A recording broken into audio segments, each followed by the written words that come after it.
They want the media to pay attention to the madness cycle of the Republican Party. All right. Biden is fighting to keep his campaign alive during solo press conference. I told you guys that it wasn't going to be as bad as you think it was going to be, and the media was going to play the role of covering it as like, you know, he had some moments, but he ultimately pushed through. Look at what a big boy he is, and that is the overwhelming consensus. Obviously, in the normie sphere, everyone's talking about Vice President Trump. Everyone's talking about President Putin and all that kind of stuff. But the media sphere, in the sphere of those with actual proximity to power, the way that this press conference was reviewed was, you know, he showed that this is his favorite subject, and he's good at talking about NATO. Look at him. He's so good at foreign policy. And I'm obviously going to dissect some of the foreign policy takes that he has, both from the perspective of like, what does this do for his reelection? Is this actually impressive? And overall, like, do I agree with any of the things that he said about NATO? Obviously, the last part about it is of course, that I am not in support of any of America's foreign policy positions. Pretty much across the board, they're pretty bad. But let's continue. Working to save his re-election campaign. The president took questions last night at his first solo news conference in 8 months. He showed command of foreign policy over nearly an hour, but also stumbled at times. The big question now, will... I should have just let George say it, because he just literally said it. He said exactly what I said. He showed command over foreign policy, but he had some stumbles. Elected Democrats fall in line or ease him out of the race. Chief White House correspondent Mary Bruce starts us off. Good morning, Mary. Good morning, George. Well, the White House this morning. Oh, shit. The Majority Report. What's up, everybody? Thank you for the raid. The Majority Report. Hope you had a good stream. Welcome. Is touting a strong performance from the president, but it is not clear if what we saw from him last night is going to be enough to turn the page. He did admit that there are other Democrats who could beat Donald Trump, but said it would be hard to start from scratch. And the president was adamant, unless his team can show him that he is headed for certain defeat, he's staying in this race. Overnight, despite a rising wave of opposition, President Biden making clear his mind is made up, convinced that he remains the best candidate to defeat Donald Trump. I think I'm the most qualified person to run for president. I beat him once, and I will beat him again. During an hour-long press conference, Biden taking questions from 9 reporters, hoping to demonstrate he has the mental fitness and stamina to stay in this race and lead for 4 more years. I'm not in this for my legacy. I'm in this to complete the job I started. But out of the gate, Biden mixing up his own vice president and his rival. Look, I wouldn't have picked Vice President Trump to be vice president, but I think she was not qualified to be president. Trump seizing on that moment, writing, "Great job, Joe." But Biden firing back, yes. He said, "Great job, Joe. Oh, you're doing great." It's so funny because, like, in a way, Trump can't be beaten on him too hard for 2 reasons. One, because he wants him to stay in the race because he knows that's a beatable candidate, okay? Unlike the rest of the Democratic lineup. And he also can't be beaten on him too hard because then he's going to look like he's, you know, just like doing elder abuse. And no one wants to see that. But of course, the fact that he's pulling his punches also causes other election watchers to see him as like a person that's moderating his positions. So in a way, it's a win-win-win for Trump to just like kick back, let the media cycle eat Biden alive, and you know, they just do the damn thing with the RNC. That's really swap the attention, I think. Unless Biden actually says some fuck shit in between now and the RNC, like the media will of course shift their attention, shift their focus over to like how insane the Republicans are, even though I suspect that this RNC cycle is going to trying desperately not to come across as like super radical. We'll see. Yes, I know the difference. One's a prosecutor and the other's a felon. Hours earlier, a similar mistake. Biden introducing Ukrainian President Zelensky as Russia's Vladimir Putin. Ladies and gentlemen, President Putin. President Putin. He's going to beat President Putin. President Putin. Beat President Putin. Zelensky. I'm so focused on beating Putin. Pressed on that error, the president laughing it off. You mixed up Presidents Zelensky and Good catch, sir. You really killed it. Putin earlier today. Dismissing the moment and calling the NATO summit a success. But even as he pushed back against concerns about his age, the 81-year-old admitting, I just got to just pace myself a little more. Pace myself. In the next debate, I'm not going to be traveling into 15 time zones a week before. But the president was defiant, dismissing the growing chorus of Democrats calling for him to exit the race. I served in the Senate a long time. The idea that senators and congressmen running for office worry about the ticket is not unusual. Have you talked about the Eminem album yet? No, because I don't care. Like, I'm not that kind of millennial, okay? Like, that's crazy. I guess he like took shots at Candace Owens and stuff, but like, I just don't know. You're just triggered. Yeah, I'm triggered. What did he say? Did he mean things? So there's a long way to go in this campaign. And so I'm just going to keep moving, because look, I got more work to do. We've got more work to finish. And while he said he has full confidence in his Vice President Kamala Harris's ability to be president, From the very beginning, I made no bones about that. She is qualified to be president. That's why I picked her. he made clear he would only reconsider his decision to stay in the race if polls show he has no path to victory. No, unless they came back and said, there's no way you can win. Oh, they're giving him the solid edit again. They're chat. This is a dangerous prospect. Okay. They're giving him the dignity edit. Okay. For the past 2 weeks, 3 weeks, they were not doing that. They were just showing it raw. Now they're giving him the dignity edit where, you know, they're just like chopping it up to make it sound like making it sound like he is very coherent. Okay. Yeah. The coherence edit is, here. This is, we cut yesterday, but, the New York Times didn't give him the coherence edit and immediately fucking wrote, without paraphrasing, exactly what he had said verbatim. President Biden said polling in the presidential race is premature because the campaign really hasn't even started. I mean, hadn't started in earnest yet most of the time start till after September, after Labor Day. Where's the ellipses? The issue is not his current performance as much as what his performance will look like in a month, a year, in 3 years. Why doesn't he get this? Because he is a resentful, spiteful, old piece of shit. Okay? And I'm done hiding the truth. Not only is it actually dementia, but he is reflective of the broader boomer side movement. And by that, I don't mean like, you know, genocide on the boomers. I mean the genocide that the boomers want to do to the rest of the world. Okay? That's it. That's literally it, brother. That's it. He is a spiteful, resentful old man, and many of us know those people in our immediate lives, people that are just holding on due to modern medicine going too far, extending the lifeline of all of these fucking assholes who have captured 75% of the wealth. Okay? He's just a regular old, crusty ass boomer who's just like, why won't you give me what's due? I deserve it. I deserve it. That's it. That's it. He's just like, I've been in politics for 50 years. I'm the president. Look at how great my agenda has been so far. I deserve it. It's my time. It's my time. No, motherfucker, it's midsummer time, okay? It's midsummer time. I'm done. I'm done with this shit. I'm done with entitled ass boomers. I don't do a lot of generational politics because I think it's like ultimately it lends itself so perfectly to reactionary sentiment. But god damn, dude. God fucking damn. What is going on in the world, brother?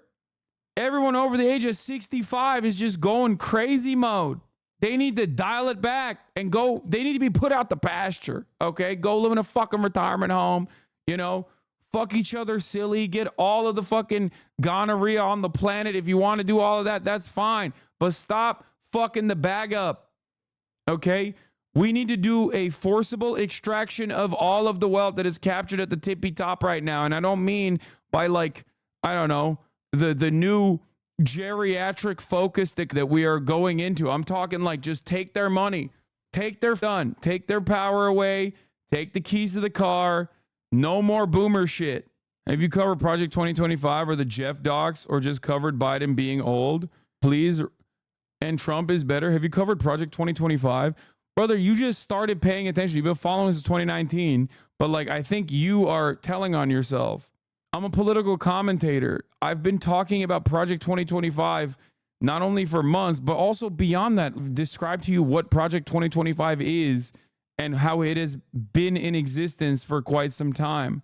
Oh, there's a chaotic donor situation happening as well.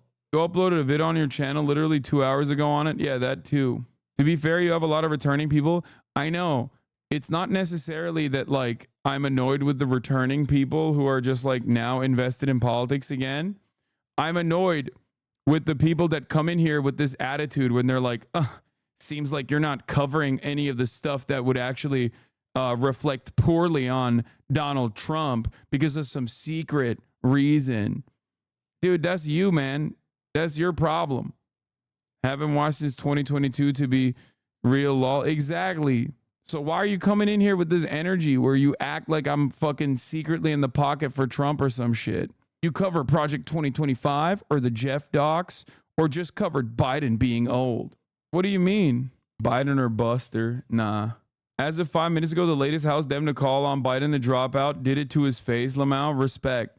Sorry if this is a bit unrelated, but could you briefly explain why you dislike NATO? Not right now. Levin, apparently, Mike Levin, told Biden directly to his face that he should drop out. Translation, Joe, my internal polls look very bad. Please drop out. Yeah, that is what that means. And that's not a bad thing. That's a smart thing. Yes, Biden is unironically harming the entire Democratic Party's down ballot races. It's really fucking bad. Amira Links, thank you for the 25 gifted subs. Oh no. Yo, John's popping. He said, thank you for holding me accountable. It is racist and sexist to believe Vice President Harris will be a stronger candidate than President Biden. I'm listening and I'm learning. Oh no, there's white on white crime happening right now. Okay. This is, ooh, goddamn. You don't like NATO? What are you, Trump? Oh, dude, so much worse. This is the funniest thing. Yeah. Excuse me. How dare you say Biden should step aside to let Kamala Harris be the president or to let Kamala Harris be the presidential candidate? Okay. Excuse me. Why are you saying that? Biden is a black man. Biden is a gay black woman, actually. And you guys are doing a no growth. You guys are doing a microaggression against a gay black woman like President Joseph Robinette Biden. Okay. Also notice the thing that the first tweeter has in common with them. Yeah. Lawyer, legal commentator, fighter for democracy, prosecutor Trump University at New York AG, commentator of MSNBC. All these folks calling Biden to quit. They're all white guys because Biden is black. They're all also collectively saying Kamala would be a better candidate than Biden. It's so funny because like absolutely zero people give a shit about like what the broader black community or the black voter base has to say, because polling has been conducted on the black voter base time and time again. And their opinions also reflect the opinions of these white people in positions of power. But, okay, like zero people are talking about that, which is so funny. It's just a conversation exclusively that white people are having. Is this quote tweet a joke? Yes, the quote tweet is a joke. John Lovett and the Pod Johns are experiencing what I have experienced for almost my entire career, being treated like pariahs, Bernie bros. They're being treated like Bernie bros. Also, the other part of this equation is that I don't like lean in too much with the black vote is shifting narratives. But like, the black vote has, to a certain degree, shifted in unprecedented levels over the course of the past decade. Not in a significant way, mind you, but like the idea, the notion that like, oh, black people want Joe Biden, that's why you're racist, is so fucking stupid. Still kills me that John Lovett was the first ever Fearan guest. Oh yeah, that's right. Inside the meeting with Biden and the Hispanic caucus, Biden showed up an hour late to the Zoom. Frontliners MGP and Gabe Vasquez tried to ask questions but were denied. Levin told Biden to step aside. Call ended right after Biden responded to Levin. Oh my God. Shit is not doing all right. Why is the BBC so bloodthirsty? Let me say this as clearly and as simply as I can. Inaudible. That's not real, by the way. That's not real. I don't think they actually posted that. They say, I'm still running. It's an edit. John Lovett was my MUFO, and like the tweet I made about Frank Sinatra being Ronan's dad, I didn't even know they were married at the time. Were they I didn't even know that they were married to this day. I thought they were just dating. And I know both of them. Oomphy is AAVE. Emma doesn't do AAVE out of respect. They were engaged, sorry. I know they're not together anymore. John fucked up the bag big time. There was a guy watching your stream during the NATO conference? No. That's not real. That's so funny. You guys are so stupid. Oh, dude. I do have a lot of people in the media that watch me. Oh my God. Oh, that's a 10 top of the hour debate. I'm hanging it up. The Gafficus, thank you for the 10 tier 1 gifted subs. Oh my fucking God. That's a top of the hour debate. And you cooked me. You destroyed me. You broke me. I am no longer the same person that I was before I clicked on this link. Comrade Hoppa, thank you for the 10 gifted subs, allowing 10 people to no longer see the ads at the top of the hour. That was a phenomenal bait. Here's the 3-minute ad break now. That was fucked up. Umpteenth time. Thank you for the 20 gifted subs. That is, other chatters should look to what this chatter did to me and, get better baits overall. Because that shit was fucked up. Disastrous Biden call with the Hispanic caucus. Yeah, we just covered that. But apparently it gets worse. According to the source, Biden responded to Levin's comment. The host tried to end the meeting, but Biden said he had time for one more question. Despite the president trying to take another question, the host, Representative Linda T. Sanchez, ended the meeting anyway. That got a 998 out of 10. 602 raters. It's a good rating. Someone always fucks it up. 998. It deserved a 10, but I don't think we've ever actually gotten a 10 out of 10. Someone always fucks it up. There's always like a couple haters. So Guardian is coming out with the knives too. Hakeem Jeffries linked up and built with Brandon today as well. Hakeem Jeffries reportedly did not offer Biden his endorsement in the private meeting, which is pretty wild. For anyone on the Hill, this letter is explicit permission, perhaps even tacit support for coming out against the president. It seems neutral. It isn't. He's so Jeffries is basically, as I've said before, Jeffries is Nancy Pelosi's guy, right? Nancy Pelosi basically groomed him for this position. So he's going to do exactly what Nancy Pelosi said. And that's precisely what he's doing. Dear colleague, Hakeem Jeffries' letter.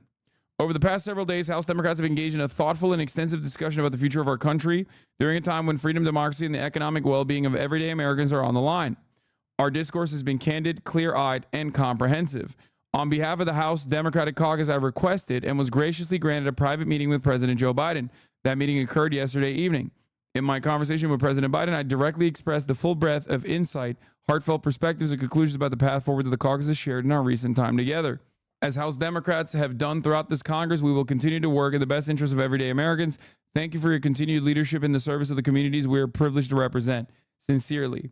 So this right here, and Izzy is literally used to be a press person. I think might still be, but used to be a press person for Ilhan Omar. I think still is the press person for Ilhan Omar. This is what he does. He writes these letters. Okay. This is the type of shit. His job is literally to write that. Okay. For a congressperson. So He's absolutely correct on this. For anyone on the Hill, this letter is explicit permission, perhaps even tacit support for coming out against the president. It seems natural. And it seems neutral. It isn't. And he's right. He is basically doing what political reporting came out about yesterday that Nancy Pelosi was doing. Nancy Pelosi apparently told House Democrats, urged them to, one, speak out against Biden, and two, if they have to call out Biden and call him to resign, then and it's going to help their elections, they should do so. That is the exact opposite of what you do as the House Speaker. Okay? Nancy Pelosi's entire job, throughout her entire career, has been to make sure that that never happens. So the fact that she is allowing leaks to happen, and in those conversations, basically saying, no, you can come out against Biden, giving explicit permission to come out against Biden at a time when Hakeem Jeffries and Nancy Pelosi are supposed to be Biden's greatest allies that are supposed to stop this flow of discontent, means that they want him out. And the reason why they want him out, is because they see the dire prospect of the down ballot races with Biden at the top of the ticket. And beyond that, they see the dire prospect of Biden's reelection. I think ultimately it would be, at this point, considering that Biden has kept it going for this long, I would say that at this point it would be silly to drop out before the RNC, especially when a lot of the RNC communications is going to be around the top of the ticket being Biden. Some of them have actually recalculated, and some of the Republicans have actually started retriangulating their messages against Kamala Harris. No, not DNC, RNC. RNC is happening next Monday. The RNC is starting in the next 3 days. Donald Trump is going to reveal who his vice president is in the next 3 days. I already ran the 3-minute ad break, chatter. Stop. I got destroyed, remember? Anyway, ultimately, yeah, it's going to be JD Vance, but that's different. Right now, even if they had convinced Biden to drop out, I doubt, even if they had convinced Biden to drop out yesterday or today or tomorrow, I doubt that they would come out before the RNC. They want the media to pay attention to the madness cycle of the Republican Party. Okay?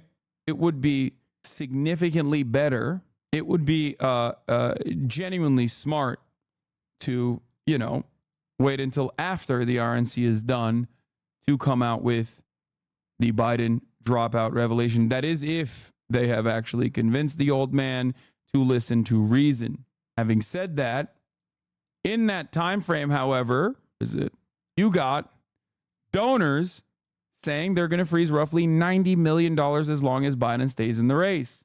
Biden won't quit unless Obama comes out against them running publicly. That is really chaotic, though. I don't understand why waiting would be better. Wouldn't it cause people to focus on the batshit stuff that the RNC is doing? No. Biden dropping out is a major week-long media cycle affair, maybe even a month-long media cycle affair.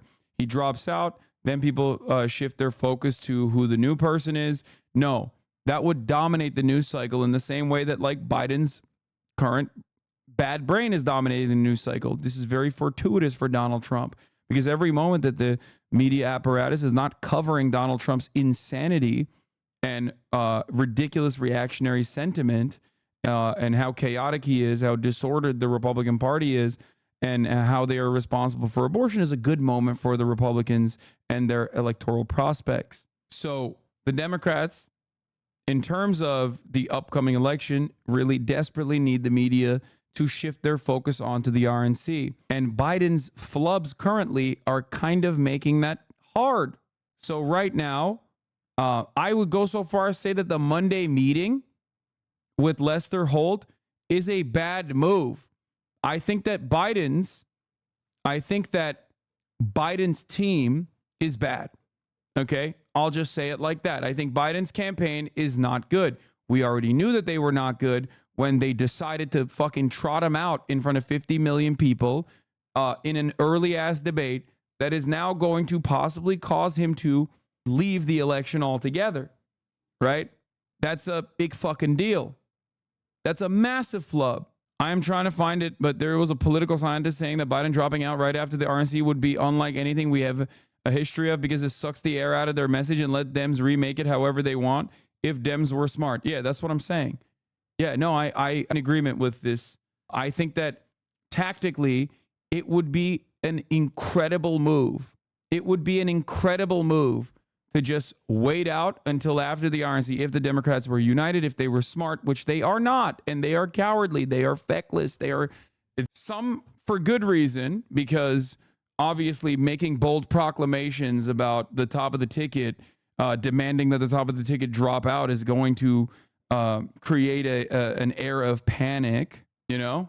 But having said that, it would be pretty fucking, it'd be a pretty solid move. Biden's soul is willing, but the flesh is spongy and bruised. True. Who is favored to win the 2024 election? 538 uses polling, economic, and demographic data to exploit likely election outcomes. Biden wins 50 times out of 100 in our simulations over the 2024 presidential election. Trump wins 49 times out of 100. There is less than 1 in 100 chance of no electoral college winner. What do you mean? What are they smoking?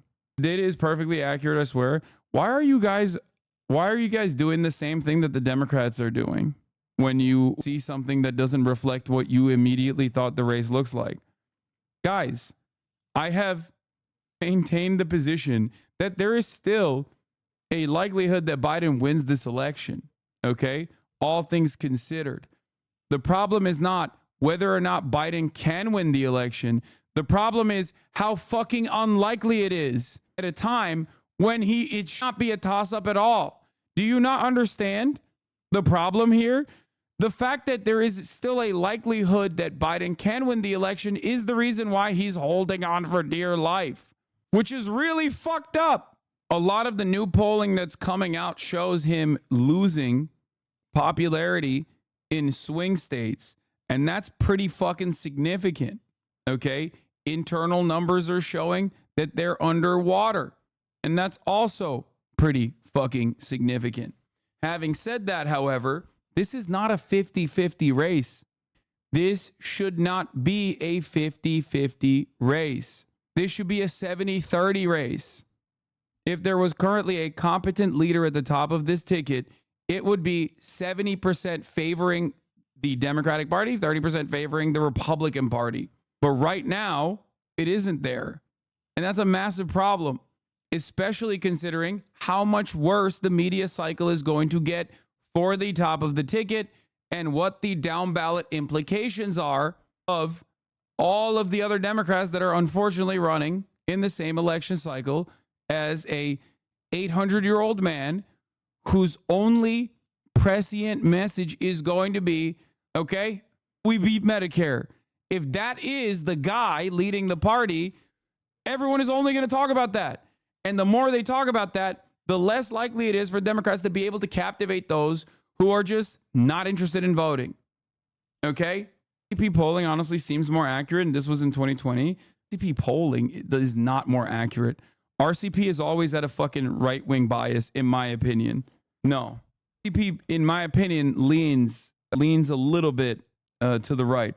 And especially when we have such a close race, which shouldn't be close at all, but a close race nonetheless in terms of the polling, the RCP results are going to show right-wing bias in general. It is a polling aggregator, yes, but the weight that you place on different polls obviously matters quite a bit, okay? All of these different polls have leanings. So poll aggregators weigh those biases when making these, when they make these kinds of assessments. And how you differentiate between polls is what ultimately makes you a better aggregator. And RCP ultimately is like right-wing leaning. You're just calling it right because you don't agree with it? Wait, what? Dude, I think people are very confused when they say stuff like this. Because, like, do you think I'm confused because do you think I'm coping because I love Biden or something? Like, You know, it's been 4 fucking years that I've been talking about how Biden is old and he's going to be a one-term president and that he should not have been the candidate for the Democratic Party in 2020. And that was a massive mistake for the Democratic Party's continuation. And that was a massive mistake for policy in general. And in some ways, Joe Biden actually outperformed my expectations, like his commitment to leaving Afghanistan, which I will always defend. And also, some of his administration's federal agency moves have been pretty fucking solid. He's been more pro-labor. This is another thing that I will always stand on. He's been more pro-labor than I thought he would be. And he's also been kind of dog shit on other issues. Bad instincts overall as far as a centrist elder statesman in terms of hyping up the likes of Kyrsten Sinema, not whipping the votes adequately for his own policy agenda, allowing the IRA to get neutered, allowing Build Back Better to be fucking destroyed. There are plenty of things that he did that I disagree with ultimately, but all things considered, if we're grading on a curve in terms of how the administration has looked like pre-October 7, on October 6, he's looking pretty fucking solid. Lies for content? Yes, bro. Failfish, ride or die. Copium, holy lies for content. Yeah, I am a secret Biden loyalist. Okay? A secret Biden loyalist who has been calling him, joking, sorry, I'm at work. Yeah. I'm a secret Biden loyalist who's been talking about the genocide that he is committing for the past 9 months, virtually every single day, literally almost every single day. It's because I have that level of commitment and trust in my secretary, okay, in my general secretary, in my chairman. I want him to defeat the naysayers on New Game Plus difficulty. That's how much I love him. That's how much I know he will thrive in spite of the odds. Odds that I am actually playing into. Me. No one said. No poll says that. The president Insane. telling his doubters he's not finished yet. Am I getting the job done? Can you name me somebody who's gotten more major piece of legislation passed in 3.5 years? I created 2,000 jobs just last week. So if I slow down, I can't get the job done. That's a sign that I shouldn't be doing it. But there's no indication of that yet. None. Now, despite what they feel was a strong night for the president, the campaign tells me they are braced for even more Democrats to come out and call for him to exit the race. But they insist they can turn this around if they just stay the course, if they keep getting the president out there in front of voters and the American people. And that he is going to be doing that again today. He'll be in the key state of Michigan with a big rally in Detroit, where the president is hoping he can turn the spotlight back on Trump and his agenda. George. All right, thanks. We're joined now by CBS News chief political analyst John Dickerson and Democratic strategist and CBS News contributor Ashley Etienne. Good morning to both of you. Morning. John, there have been some extraordinary press conferences in presidential history. Usually they're about the substance of the press conference. In this case, it was about the performance of it. Could he handle the questions? How do you think he did? Well, he didn't do as poorly as he has done where we are in this conversation. Well, where is the bar for the president going in, and did he clear it? I mean, I saw somebody refer to it as a make or break press conference. It didn't break, but making it, which for him is stopping the bleeding from the debate, shoring up support in his own party, and then taking it to Donald Trump, he's still got those 2 other tasks to take care of, which is shoring up his own party. I think basically what my reporting suggests, and I really want to know what Ashley has to say about this, is basically where you sit is where you stand in terms of how you responded to the press conference. If you are worried about him in the future and if he can carry out this campaign in 4 more years, you're still worried. If you were a supporter, you found things in it that you could support. And so we're basically at the status quo. The problem for the president is status quo is not based on the polls and everything else. He's got to do more than that. So, Ashley, where is Democratic leadership on this? And I want people at home to know you've had a comms director role with the Speaker of the House, Nancy Pelosi. You've had a comms director role with the Vice President, Kamala Harris, and you had a role in the Obama White House. You know these folks. What are they thinking today? Absolutely. And I will say that the consensus is that the president actually had a good performance yesterday, and that he, to some degree, did stop the bleeding. But it's not clear that this will hold for the president. There were meetings until 1 a.m. last night with the caucus, various factions within the caucus. The president's problem really is that the caucus now is divided. Democratic caucus is. You call Vice President Trump is not copium, dude. These are people. Okay, I'm going to say something here. Joe Biden is significantly more demented than Joe Biden of 4 years ago, significantly more demented than Joe Biden of 10 years ago. Having said that, however, in his moments where the light is on, in terms of his foreign policy, these people care about, okay? He is definitely smarter than Donald Trump, okay? He's more, in terms of the military-industrial complex, he's more reasonable, not as volatile as Donald Trump, okay? But that does not reflect the attitude of the broader electorate. As a matter of fact, sometimes, or oftentimes, it is directly at odds with what the voters care about, okay? This already happened in 2016 with Hillary Clinton, the Secretary of State. This is a verbatim, one-for-one, direct, identical carbon copy of the way that the media looked at Hillary Clinton and said she is a brilliant person at statecraft. She is the Secretary of State. She knows what foreign policy looks like. Trump doesn't know anything. He doesn't know his ass from his elbow. And it didn't matter because the entire American project revolves around Americans not fucking paying attention to the death and destruction that America causes globally. And that is the reason why Americans don't give a fuck about their foreign policy, for good or for bad.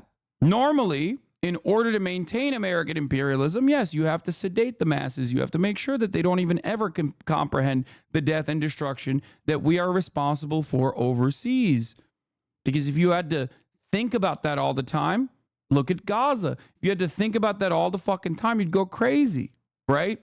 So therefore, when Biden is like genuinely a brilliant person when it comes to foreign fucking policy, in terms of, in comparison to someone like Donald Trump, Americans don't give a shit. If anything, they think Donald Trump actually simplifies these otherwise very complicated things when he says, I defeated ISIS. I killed the most, the scariest terrorist of all time. Okay? Do you get it? Do you understand? And that's precisely the reason why it didn't work in 2016 when the media narrative was like, Hillary Clinton knows what she's talking about. Isn't she fucking brilliant when it comes to foreign policy? Versus a guy who literally said, I like my war heroes that were not captured. Okay? Which was personally something that I found to be awesome. And that's why I illegally voted for Donald Trump in 2016 1 million times in the state of California. He shit on John McCain. That was dope. Anyway, let's continue. It's divided into two major factions. One, there's a group that feels like, hey, listen, we can't be arguing for democracy all over the country. And so the American public is stupid. They're just self-interested. That's number one. And number two, yes, they are. We are all stupid. We're stupid too, okay? We're all dumb in different ways. But like, don't think that you're personally significantly more intelligent than the average person because you care about foreign policy. There's plenty of fucking dumb fucks who care about foreign policy. Anyway, let's continue. Not sort of honor those primary voters and their decision to support Donald Trump, to support Joe Biden. We can't undermine that. Then there's another faction that's saying, hey, listen, this stopping the bleeding doesn't solve the problem. He's 82 years old. If it's episodic, there'll likely be another episode, and we can't have it be more profound and come at a time where you run out of the clock. So I agree. I mean, I think that the challenge right now, I'm hearing that there's still going to be leadership that's going to meet with the president over the weekend, somewhat of a mini intervention. But also what they want to hear from the president is what's the plan going forward. They think, to Dickerson's point, that the strategy is off kilter. It's not working at this point, and then he needs to recalibrate the strategy and get back on the offense. And that is the question. I mean, where does the Democratic Party stand when it comes to what is the game plan going forward if it is not President Joe Biden? Are they standing with Kamala Harris, the vice president?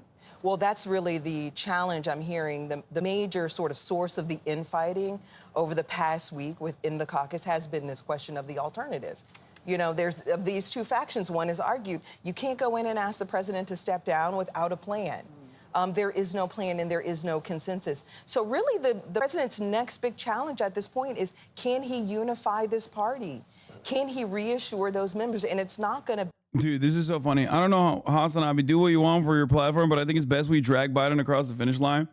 First of all, I'm not at the finish line with Biden regardless. You know what I mean? Whether they drag him across there or not. Okay? That's number one. Make no mistake. Number two, mainstream Dems and Dems in general are way concerned with optics. That's why the GOAT Bernie never won. The polls are turning because of optics. It's not, says C-SPAN Stan says Biden's going to lose. That's why the mainstream Dems are saying the same shit. It's about polls, not optics. And Bernie didn't lose because of optics. He lost because the moderates wanted him out. Ultimately, dragging Biden across the finish line is not going to happen. There is no finish line there, or at least a finish line where the Democrats win. Okay? The likelihood that Biden wins this upcoming election is getting increasingly less feasible every single day. Every day that passes, where everyone is hyper focusing, zeroing in on his flubs over and over and over again, okay, is another day where his re-election chances are diminished. That's it. This does not mean that, like, if the election was tomorrow, Biden definitely loses, but the likelihood that he loses is pretty fucking high when he shouldn't be losing at all. Be press conferences and interviews any longer. He's got to touch, he's got to feel them. I still stand by this argument that it was a mistake that the president didn't go to the caucus meeting this week, that the vice president is not over meeting with the Senate, because the question is whether or not there'll be more defections, and I'm hearing that there will be. Okay. Yeah, so it's... John, is Joe Biden still the only one? He says he's the guy who's best positioned to beat Donald Trump. Do you feel that's true? We got what are the 46,000 voters in the 6 or 7 battleground states going to determine at the time? I mean, part of the reason this is so complicated is all the analysis has to guess at where those voters who are going to make this campaign are going to be at the time they make their decision. And there's a whole lot of certainty, and very little of it is grounded in reality. Everybody's having to imagine the worst possible Joe Biden case and the worst possible replacement of Joe Biden's case. We're in the realm of imagination. Anybody who says they have dead certainty about this is crazy. That's the problem. Yeah, can I just add this, though? The members within the caucus that are currently not supporting the president and are saying there needs to be an alternative are pointing to the president's own memo that the campaign released just yesterday, I believe it was. There's a line in there, if you dig really closely, they basically say that the races remain static if you look at the poll, but there has been some movement. And Nobody pay attention to the psycho on the red side, though, is such a funny take. Dude, you cannot wish cast Brandon's cognitive decline away, okay? Like, what are you talking about? You can't do that. I get it. You really, really want the media to be like, Trump is bad. Everybody kind of understands that already, with the exception of, like, the absolute psychos, okay? But, like, the notion that, like, oh, people aren't paying enough attention to Donald Trump is so stupid when he is quite literally shutting the fuck up for the first time in his life when he normally would be chirping. Do you notice why he's shutting the fuck up? Because obviously Biden's mental fortitude, or lack thereof, rather, is more important in the media cycle than what you know about Trump already. What Trump has said a million times over. You can want the American public to just close their eyes to that reality of Biden's obvious cognitive decline, but that's not going to happen. It doesn't work that way. But of course, a lot of people who have this kind of attitude, like Democratic Party loyalists who are behaving like Biden dead enders right now, always have the exact same fucking narrative run, which is, well, Hillary Clinton will win if you vote for her. Well, you know, you guys are just not voting for the Democratic Party hard enough. It's your fault. That's not how elections work. You need to start holding your politicians and their staffers accountable for running bad campaigns. It's very stupid to just be like, oh, dude, I don't understand why voters just won't get their shit together. I don't even do that for Bernie Sanders. I was very critical of Bernie Sanders' campaign in the primaries, okay? Because ultimately, it's up to him to win. Because you're a lib? Okay. Can't say I how I know, but polling shows that talking about Project 2025 doesn't persuade people. It's so funny that I always forget that there are so many Hasanabi heads in places that they would never openly admit they work at. And I guess it's obviously understandable because like this is a community that almost exclusively talks about politics. But I'm always shocked when I meet someone out in the wild and they're like working at the DHS or some shit, you know what I mean? Or working at like a think tank that I would never expect. And they'll be like, yeah, I'm a big fan of yours, but you know, they're trying to get the bag. They're everywhere. Anyway. That movement is among what they characterize as historically Democratic constituencies. That's the base. So you've got folks like the CBC members and others that are saying, wait a second, if we're bleeding support among our base, Houston, we have a much larger problem than we thought. The president seemed to understand that when he said, if the numbers show that I can't win, then that will make me. But he's got to believe that the numbers ever going to show him, and he seems in a posture that he isn't. Right. One last point: this is exhausting for Democrats to have the president every time he shows up look like a bear on roller skates, where it could go any direction. That's right. And that's the loop he's in. Yet the Republican convention next week creates opportunity for the party. More bears. It was really Maddow, Hayes, Reed, and Wallace react instantly to Biden's high-stakes press conference. Very interesting, and I think... But before we get to that, actually, let's talk about the branding campaign. We talked about the disastrous Hispanic caucus meeting, but apparently the branding campaign is now attacking another group of allies. That is the most important election of our time, the democracy at stake. And we can have a good faith disagreement without doing this. And then, just as a political operative, it's just the incompetence of spending your time fighting Pod Save America, David Axelrod, George Clooney, and the most popular figure in the Democratic Party at a time when you are struggling with black voters is fucking insane. And again, and I don't know who's doing it in the White House, and like I believe that it's not the people that we are friends with, not just because they wouldn't do that to us, but because I think they're smarter than this, because this is like really stupid shit. And the reason we're bringing it up in the New York Times is we know, because reporters are reaching out to us, that the Biden White House is just pushing around on us. I had multiple calls from reporters today asking, saying that 2 White House sources told them that I wrote George Clooney's op-ed. That's the rumor. Dude, this is craziness, okay? This is craziness. When your dog turns to snakes, meth. Why? Biden doing a Nixon speed run, that Supreme Court ruling might come in handy. It is madness, dude. Biden's team communicated to, I believe it was either Politico or New York Times, that if the donors are pulling out, they'll do it without them. Sorry to spam. I just really wanted to see you, but I worked at Lockheed for 5 years, but you inspired me to finally quit my job 2 months ago, and now I have a part-time job organizing at the AFT union. I'm really broke, but much happier because you inspired me. Hell yeah, run the ad break. Critical support for the Pod Johns, yes. That a bunch of outlets were ready to go with until they finally reach out for me. They think that I was writing George Clooney's op-ed. It was a very well-written op-ed, so it's kind of a compliment. I know. I probably should have just taken credit for it. Yeah. But Michigan Governor Gretchen Whitmer will not attend Biden's Michigan appearance on Friday. Senator Gary Peters, a steadfast Biden supporter, and Representative Eliza Slotkin, who is vying for Michigan's open Senate seat, will also be absent. United Auto Workers President Sean Fain is traveling for a conference and won't attend either. So who's going to fucking attend? This man is going to lose Michigan, bro. I swear to fucking God. He's so cooked. You immediately need to be like, we're swapping him out.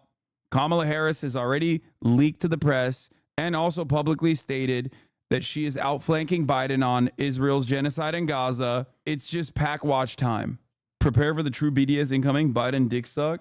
Unpredictable hour in terms of how. What do you say to the argument that it's the administration, not the president, that defines executive policy, and as such, all this attention on Biden is not functionally relevant in terms of governing? Yeah, that's wonderful, except that's not how elections work. Okay? I don't disagree with that, but that's not how elections work. The average voter does not vote on that. The average voter literally votes for the dumbest shit. I can have a beer with this guy. Okay? So liberals are just fucking delusional. He's so toxic to any voter. Just let him go before he alienates every single normie. I don't understand how Democrats are so fucking stupid. It's not that Democrats are stupid. It's that Biden is Democrats are stupid and Democrats are cowardly. But this is one of those few instances where like there is a lot of stink coming from the Democrats, enough stink that like they're communicating to the best of their ability without like rocking the boat too hard because they don't want to fuck up their bag. Democrats, and I've repeated this so many times at this point over the course of the past 2 weeks, Democrats can't come out and swing for the top of the ticket so aggressively that it shows too much chaos internally. Okay?